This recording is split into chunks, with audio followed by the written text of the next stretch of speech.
Okay, it's Bro Disc here we are, Brook Park, and we're talking to Andy Klun about a power grip or a utility grip, the thumber. Yeah, so the thumber, not a very common grip you see or a flight pattern that you see disc golfers throwing, but I have a specific disc. As you can see, my thumber disc, thumbs up, Ninja Turtles. I use it quite often just because I play baseball a lot growing up, so it's a grip where you have your thumb on the inside. Now a lot of like deliberation between like the thumber and the tomahawk. The thumber is the thumb on the inside, tomahawk is the fingers on the inside, or a finger on the inside. Whereas the thumber, you got your thumb right on the inside. And now when you throw in the thumber, it's kind of an overhand shot. I mean, you can actually throw it into the ground and you get beautiful, the disc moves and will skip on the ground on the top of the flight plate, which can be useful, a good utility tool.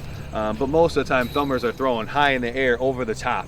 Is when you have to get over tall trees or whatnot, and you kind of want your disc just to splash like straight down. You know, when you're throwing a hyzer, your disc can skip and go off, and hyzer, whatever. With thumber, I mean, the deliberation of if you miss, I feel like is a lot less, maybe 10 meters either side.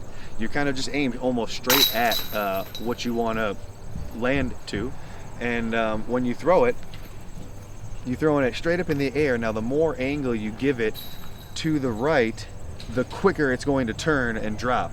The more angle you give it to the left and try to throw it, the more it'll take longer to turn, because the flight pattern of a thumber, it goes up, it flips over, and then drops straight down.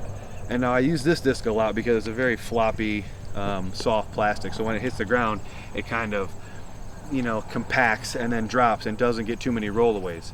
And this is a river that I use, which is an understable disc. So I can throw this about 65 meters or so, maybe 80 if I throw the thumber more on a straight line instead of up in the air.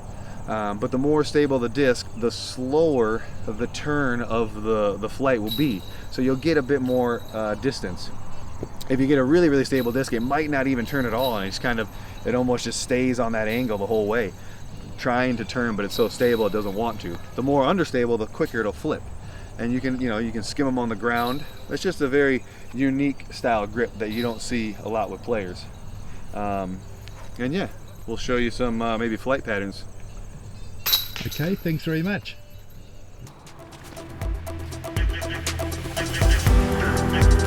Don't forget to like and subscribe so you can watch more disc golf from Bro Disc.